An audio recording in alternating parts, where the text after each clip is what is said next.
Assalamualaikum warahmatullahi wabarakatuh. Halo Sobat Diskominfo, kembali lagi bersama saya Ducu Diana Putri dalam talk show Diskominfotik Provinsi Riau. Nah, pada pagi hari ini kita udah datang tamu spesial nih dari Rumah Sakit Jiwa Tampan Provinsi Riau. Ini ada Bapak Dr. Sri Sadono Mulyanto MH MHan ya, atau yang lebih akrab disapa dengan Pak Direktur. Selamat pagi Bapak. Pagi Mbak Icut. Apa kabarnya nih Pak? Baik, insya Allah. Alhamdulillah baik ya. Nah, kita berbicara tentang Rumah Sakit Jiwa Tampan. Kebanyakan itu masyarakat pasti bilangnya kalau RSJ itu kita yang orang umum ini bisa nggak ya berobat di sana? Kebanyakan kan bayangnya nanya kayak gitu ya Pak ya. Baik. Ada beberapa masyarakat yang nggak tahu nih seputar Rumah Sakit Jiwa Tampan. Apakah kita emang harus ODGJ dulu yang berobat ke sana atau gimana gitu ya Pak ya. Nah, kalau berbicara Rumah Sakit Jiwa Tampan sebagai Bapak direkturnya, nih gimana sih Pak prosedur penerimaan pasien umum dan pasien gangguan jiwa di RSJ Tampan kita nih? Baik Mbak Icut, terima kasih pertanyaannya. Pertama saya mau menjelaskan dulu nih ke masyarakat bahwa Rumah Sakit Jiwa itu bukan hanya untuk yang ada gangguan jiwa. Nah, itu dia. Jadi kita juga punya psikolog yang misalnya konsultasi tentang pendidikan anak, bagaimana pengembangan anak, tumbuh kembang dan sebagainya. Itu kita punya, dan juga kita bisa tidak harus sakit jiwa atau ada gangguan. Kita juga misalnya untuk medical check up, kita ingin ngelihat kondisi dan sebagainya. Nah, jadi yang pertama kami sampaikan, yang datang ke Rumah Sakit Jiwa, terutama rawat jalan, itu bukan 100% yang gangguan jiwa. Nah, itu dia. Bisa dimanfaatkan oleh masyarakat untuk pendidikan anaknya, ngelihat bagaimana peminatan anaknya terhadap mata pelajaran atau peminatan aktivitas tertentu, itu bisa dengan psikiater kita. Psikolog, maaf. Nah, tuh loh bunda-bunda di rumah ya. Ini berarti RSJ Tampan itu nggak cuman ini dia melayani yang ODGJ ya, Pak Benar. Pak Direktur ya. Tapi ini buat bunda-bunda yang pengen tahu perkembangan anaknya. Ini biasanya kan bingung nih, anak nih enaknya kemana nih arahnya gitu. Atau Bingung ada kesulitan belajar anaknya. Kesulitan belajar juga bisa nih bunda-bunda di rumah nih ya Pak ya Direktur ya. Jadi nggak cuman ODGJ aja. Terus apalagi Pak, ada spesialis lain-lainnya gitu? Baik.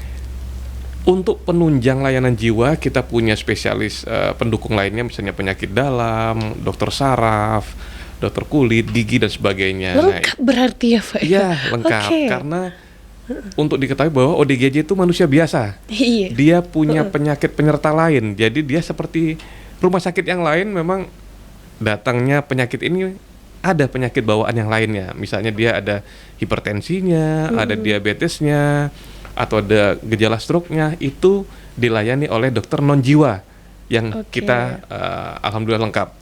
Demikian Mbak Cut. Kalau di RSJ Tampan nih kan tadi yang ODGJ-nya nih berpenyakit dalam. Tapi kalau orang kayak yang normal-normal aja, karena rumahnya dekat sana, nggak ada rumah sakit lain nih, bisa nggak dia datang ke RSJ gitu? Bisa, sangat bisa. Bisa. Jadi misalnya tidak ODGJ, tidak ada gangguan jiwa sedikit pun, saya rasanya nggak enak kondisinya, pingin ketemu penyakit dalam, bisa.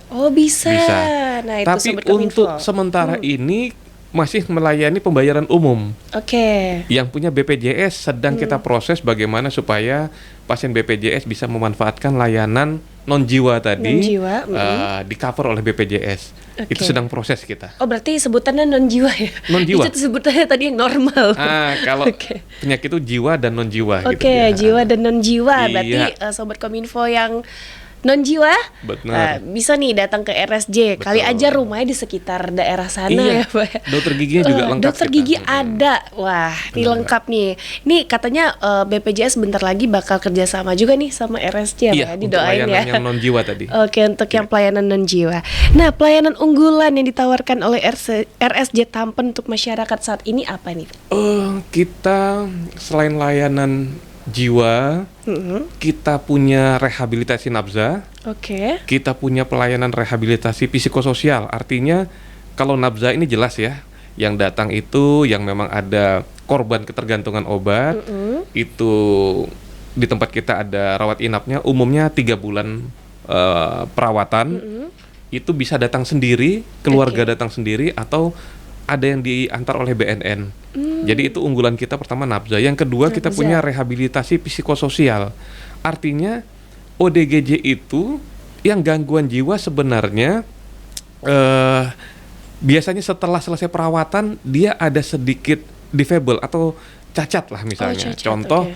dia tidak bisa mengerjakan sesuatu dengan baik, dia sudah tenang, sudah tidak agresif lagi, sudah tidak mengganggu lagi, tenang, tapi cenderung tidak produktif, Oh, tidak produktif, oke.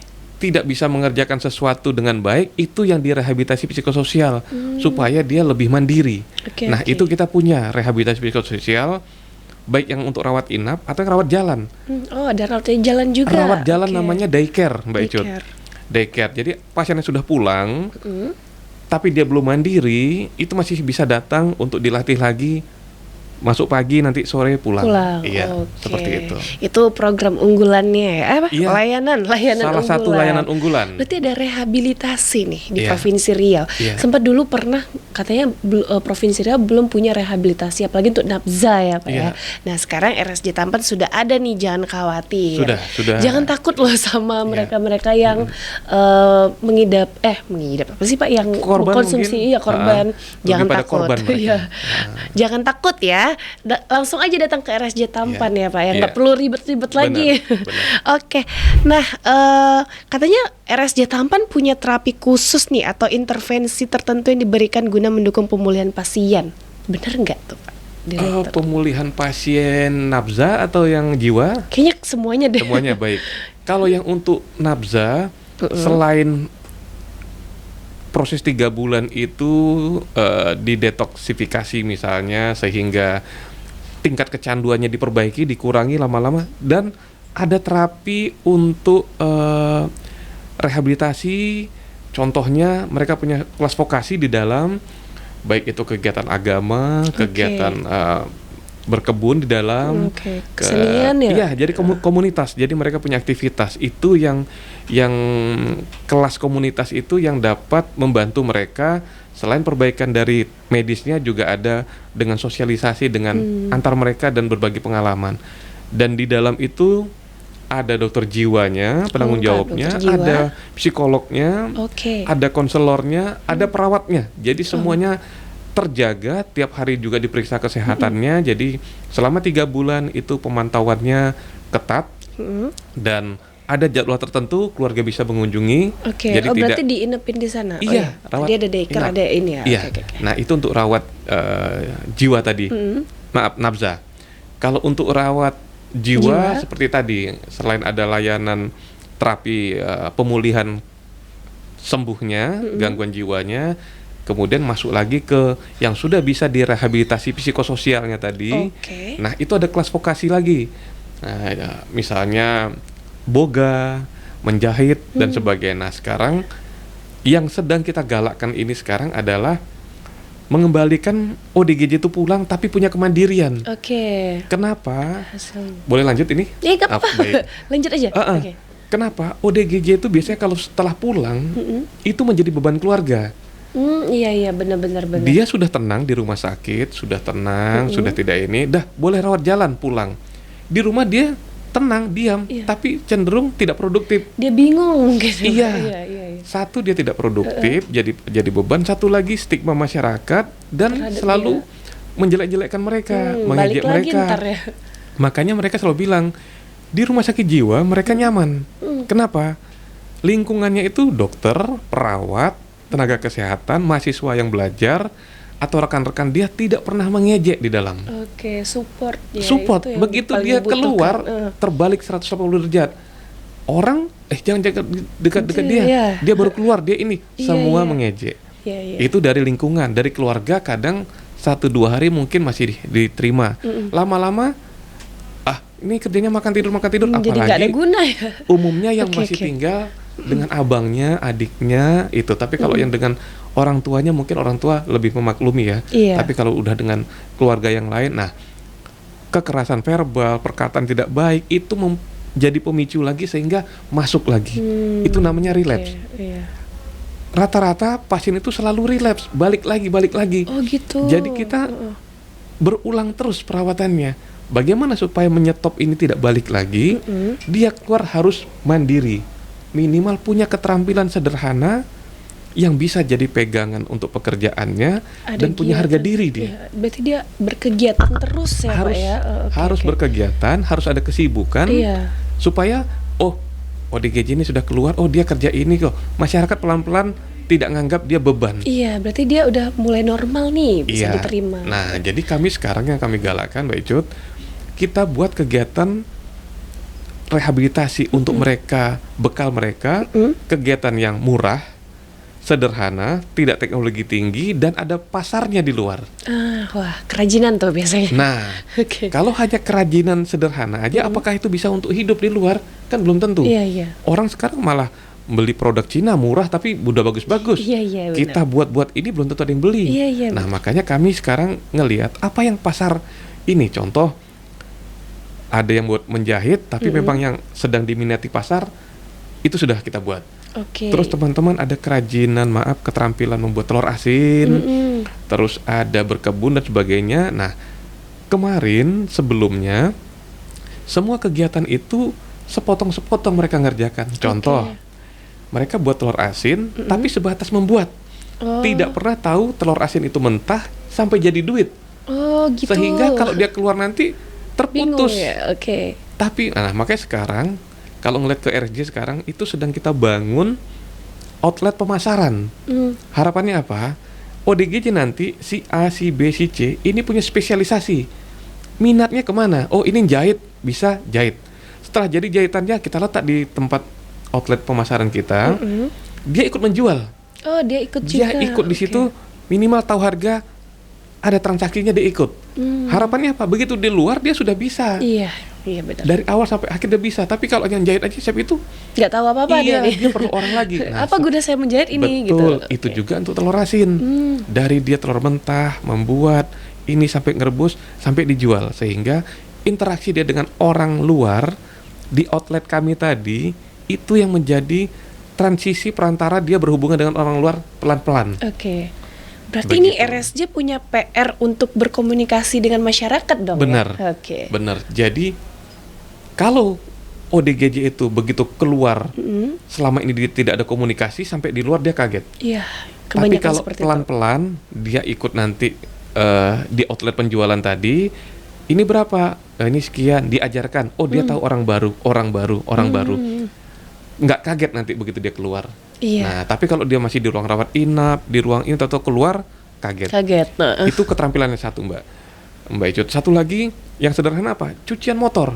Udah ada cucian motor. Jadi laki-laki banyak masih produktif, badannya sehat-sehat banyak, tapi kegiatannya ya hilir mudi aja di dalam komplek kita itu. Nah, itu yang kita minta mereka untuk ajarkan cucian motor.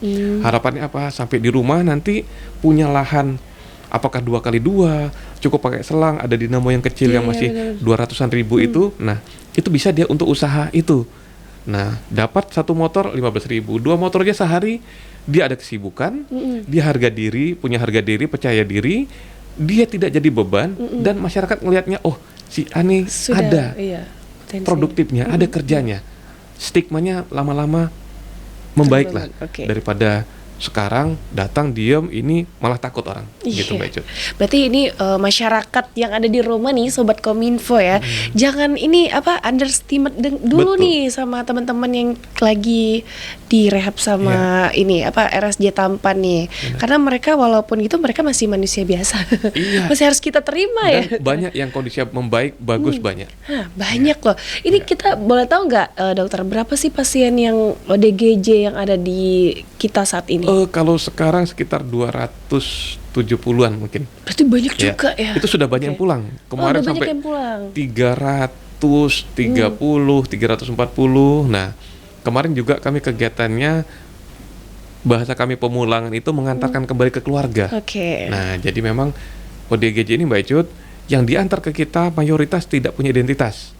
Kenapa? Mereka menggelandang atau dan tanpa kondisi sadarnya mereka keliling-keliling, diamankan oleh Satpol, Dinsos, diantar ke kami, tentu nggak ada identitas. Dia tidak punya dompet, tidak punya apa, masuk ke kami sebagai Mr. X, Mrs. X atau Miss X. Sehingga jumlahnya sudah banyak tanpa identitas. Itu kemarin dengan teman-teman semua kita minta bantuan Dukcapil Kota, direkam iris matanya, ternyata mereka pernah punya NIK, punya KTP.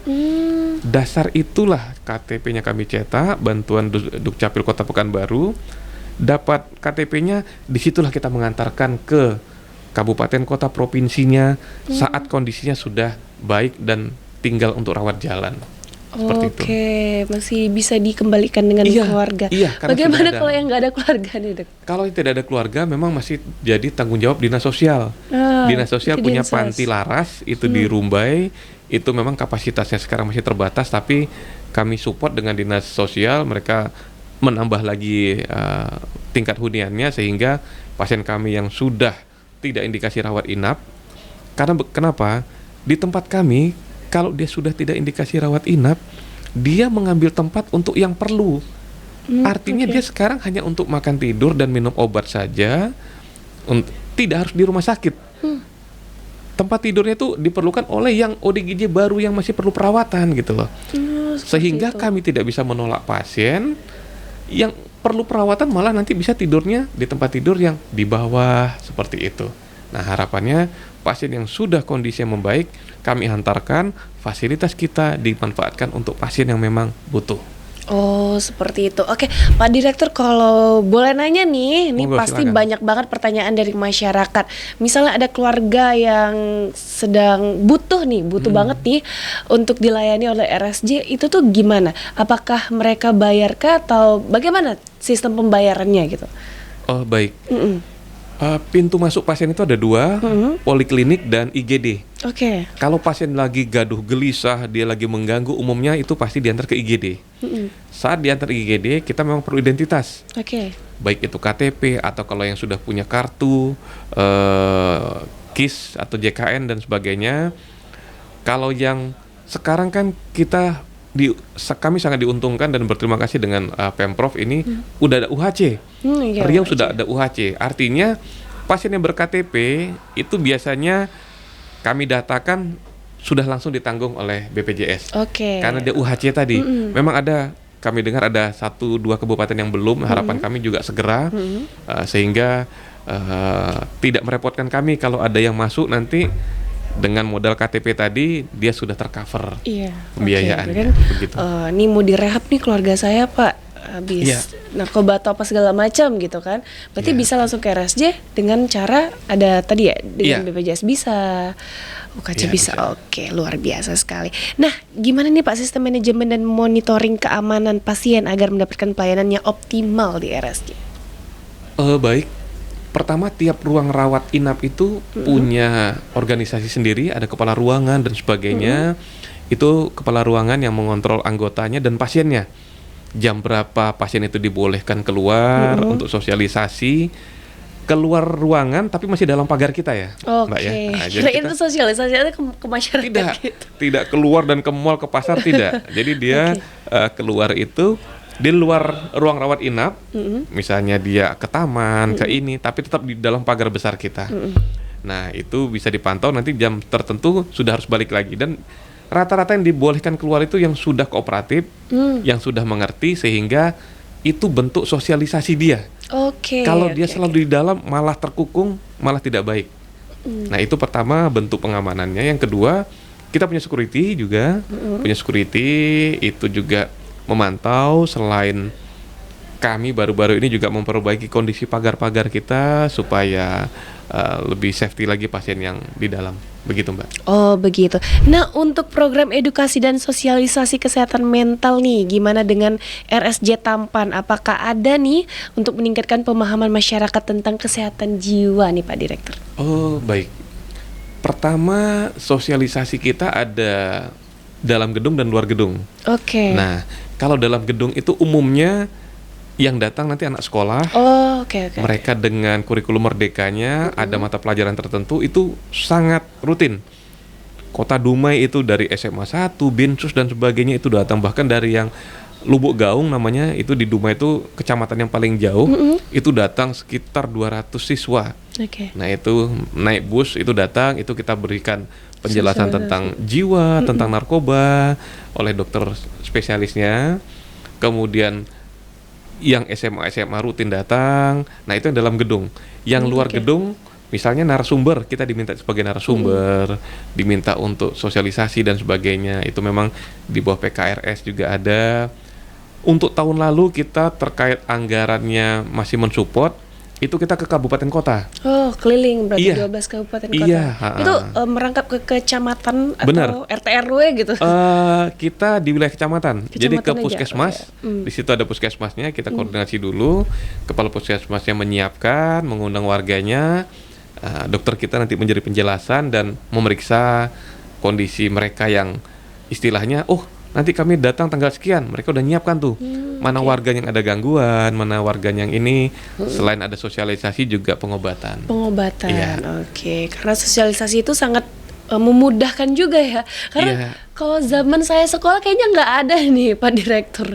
Jadi kurang juga nih pemahaman anak-anak, kalau misalnya anak sekolah nggak diajak ke sana juga harus tahu, mahasiswa-mahasiswi. Iya. Ya bener ya Pak Ya Direktur. mungkin gini Mbak Icut, zaman Mbak Icut sekolah dan zaman saya sekolah beda dengan sekarang. Iya. Sekarang baik itu gadget, baik itu informasi sangat gampang. Iya benar Makanya sekali. sekarang di Jakarta itu tinggi angka kondisi kejiwaan anak. Iya benar. Satu lagi yang saya mau sampaikan di sini kesempatan ini, anak sekolah itu kita pernah ngerawat pasiennya. Pesan saya kalau ada yang mendengar melihat ini, hindari bully di sekolah. Itu paling penting. Ya. Jadi perundungan itu pasien kami dari Kepulauan Riau, cantik anaknya, perempuan kecil SMP, tapi udah gangguan jiwa. Kenapa? Sayang banget. Dibully oleh teman-temannya. Oke. Jadi kalau dia dibully, perundungan itu ke sekolah takut, nggak sekolah dimarahin. Iya, Jadi iya, dia bener-bener. gimana? Bingung. Nah, tertekan di rumah mengurung diri apa semua, sekolah di ini dah nggak sanggup mentalnya, gangguan jiwa, depresi, tidak ada solusi jalan keluar. Itulah makanya saran kami, ingatkan betul sekolah, orang tua, perhatikan anaknya, hindari bully tadi. Bullying. Ya. Nah, pembahasan bullying ini kita sudah pernah bahas juga nih Oh, Pak baik, Direktur baik, sama episode-episode sebelumnya sama dokter dari RSJ Tampan Baik, juga nih. baik. Itu kalau misal berbicara bullying itu memang nggak habis-habisnya Iya, ya Pak Dokter ya. iya. Jadi makanya butuh sosialisasi untuk ke sekolah Iya, nih. Gak iya. cuma dari RSJ Tampan nih, semua psikolog-psikolog dan psikiater yang ada di Iya, luar ya. iya. Sangat dibutuhkan nih untuk anak-anak sekolah zaman sekarang, mengingat kita juga zaman ini ya, zaman gadget ini emang agak membingungkan ya Pak Direktur ya. Oke. Dan bagaimana nih Pak RSJ Tampan integrasikan teknologi dan inovasi guna mendukung pelayanan? Baik, Mbak Icut. Jadi kita sekarang sedang menjalankan elektronik rekam medik. Artinya pertama pasien bisa mendaftar itu kelengkapan berkasnya dengan aplikasi dulu yang diisi. Itu ada aplikasi pelayanannya, Aplikasi sehingga pas pelayanan, datang nanti sudah tidak repot pendaftaran. Itu pertama. oke. Yang kedua, mengintegrasikan layanan tiap ruangan. Rata-rata rumah sakit sekarang dan per Desember ini harus sudah dijalankan oleh semua rumah sakit bahwa harus elektronik rekam medik. Artinya dokter siapapun itu ada terintegrasi dari pendaftaran, laboratorium, farmasi sampai pasien pulang itu terintegrasi. Nah, itu yang sedang kita galakkan untuk manfaatkan teknologi untuk pelayanan gitu Mbak Icut. Oke. Nah, berbicara mengatasi stigma terkait kesehatan mental dan memberikan pelayanan nih, bagaimana dengan RSJ Tampan Provinsi Riau? Baik. Terima kasih, itu pertanyaan yang saya tunggu sebenarnya. Oh iya, ditunggu ya. Ya, saya tunggu karena kalau nanti saya menyampaikan sesuatu terkesan kita pencitraan layanan, tapi dengan pertanyaan itu, pertama Mbak Icut, orang selalu menganggap ODGJ itu beban. Mohon maaf, orang tidak berguna. Iya, benar. Bahkan mengganggu, tidak ada manfaatnya lah. Nah, padahal setelah kita masuk ke rumah sakit jiwa, tahu kondisinya, kita berupaya bagaimana merubah stigma itu. Pertama, stigma yang menyatakan bahwa dia beban itu kita buktikan dengan dia produktif. Oke. Dia produktif. Satu kegiatan-kegiatan kami, insya Allah Januari nanti kami mungkin akan ada peresmian tempat pemasaran tadi. Sekarang Mbak Icut lihat di hotel, mau tiap minggu, tiap apa, papan bunga berjajar kan? Iya, benar. Mau hotel apa aja, kegiatan apa aja, Pemprov aja tiap sebentar kita ngasih papan bunga untuk kegiatan tertentu. Nah, artinya papan bunga itu pasar. Sementara ODGJ kami ngelihat daripada dia misalnya buat keterampilan yang memang ada manfaat, tapi kami ingin upayakan yang ada pasarnya. Iya. Jadi sekarang kita punya sedang menyiapkan workshop untuk papan bunga, Mbak Icut. Wow, keren sekali. Nah, jadi nanti teman-teman siapapun yang memesan papan bunga, silahkan ke RSJ, itu yang mengerjakan teman-teman ODGJ. Oke. Artinya apa? Dengan memesan ke kami, satu berarti mensupport kemandirian mereka. Ya, tuh, Nah, Sobat jadi- Kominfo nih. Iya, kami juga bertanam cabai apa semua nanti kami pasarkan di tempat yang nanti kami kundang Diskominfo untuk Oke, peresmiannya. ditunggu. Siap. Kita jalan-jalan ya. Baik. Jalan-jalan di RSC, kita Ya. lihat kegiatannya gimana nih. Jadi Sobat Kominfo jangan underestimate dulu Ya. nih sama teman-teman yang lagi memang membutuhkan support dari kita. Kita harus support itu karena kita sesama manusia ya, Pak Direktur. Nah, Pak Direktur, terus ada lagi nggak nih Pak Direktur layanan-layanan ke depannya nih? Oh, baik. Secara regulasi, Mbak Icut, rumah sakit jiwa itu rumah sakit khusus. Dia dibolehkan 40% tempat tidur itu untuk di luar kekhususannya. Maksudnya apa itu? Artinya sekarang kami khusus jiwa. Oke. Dengan 300 tempat tidur, berarti kita 40%-nya sekitar 120 tempat tidur atau 100 atau berapa boleh untuk layanan non jiwa. Contoh, orang penyakit dalam bisa Nah, berobat, itu dia tadi. Ya, itu dia tadi. bedah Oke. bisa berobat. Nah, jadi rumah sakit di Jawa, rumah sakit rujukan nasional, Marzuki Mahdi, itu mereka tidak hanya layanan jiwa saja. Oke. Bahkan mereka punya unit cuci darah, ada yang punya kamar operasi, punya dokter kandungan di situ. Itu semua memberikan layanan untuk pasien non jiwa, tapi juga untuk mensupport pasien jiwanya sendiri. Contoh, kami kemarin ada ngerujuk pasien kita perempuan ODGJ ada gangguan dengan kebidanan, harus dioperasi. Oke. Kami antar ke Arifin Ahmad, operasi, 2 hari lagi balik lagi diantar ke kami lagi. Nah, jadi di Arifin Ahmad sekitar 3 atau 4 hari balik lagi ke kami. Operasinya hanya dalam 1 hari selesaikan. Artinya apa? Kalau kita punya kamar operasi satu aja, kan lebih paripurna pelayanannya. Oke. Dia tidak harus keluar masuk. karena ODGJ saya sampaikan awal tadi, dia manusia biasa, punya penyakit komorbid, ada yang jantung, ada yang ini. Nah, itu pengembangan kita layanan non jiwa. Sudah tidak bisa dipungkiri lagi bahwa kita perlu. Oke. Kita punya data pasien yang butuh ICU, kita punya data pasien yang butuh pelayanan itu repot. Tidak semua ICU tersedia. Apalagi ICU yang diantar tuh ODGJ yang perlu penanganan. Nanti kalau pasiennya ada gelisah, kalau pasien umum non jiwa disuruh masih bisa. Iya. ODGJ tidak akan bisa dicabut. Nah, makanya khusus layanannya. Kadang perawatnya harus dari RSJ untuk mengantarnya, untuk menunggunya. Nah, kami kan direpotkan. Sementara secara aturan kita boleh. Nah, makanya kami pengembangannya ke depan kita harus punya layanan non jiwa yang untuk mendukung layanan jiwanya. Oke. Selain memang masyarakat yang memanfaatkan masih bisa kita layani juga. Oke. Itu targetnya, Mbak. Itu targetnya. Semoga dicepat ya. Amin. Pak Amin. Direktur ya. Ya. Nah, nih Pak, apa kegiatan yang lagi happening nih, yang lagi heboh di RSJ Tampan? Kalau yang sekarang Mbak Icut, selain pengembangan kegiatan untuk rehabilitasi tadi, menyiapkan dia mandiri untuk keluar, itu sedang, kalau saya bilang itulah sedang happeningnya sekarang. Program-program yang kita siapkan untuk mendukung mereka mandiri keluar, itu satu. Yang kedua, kami sedang mengupayakan pengembalian pasien ke keluarganya. Oke. Karena masa rawat mereka sudah ada yang bertahun-tahun.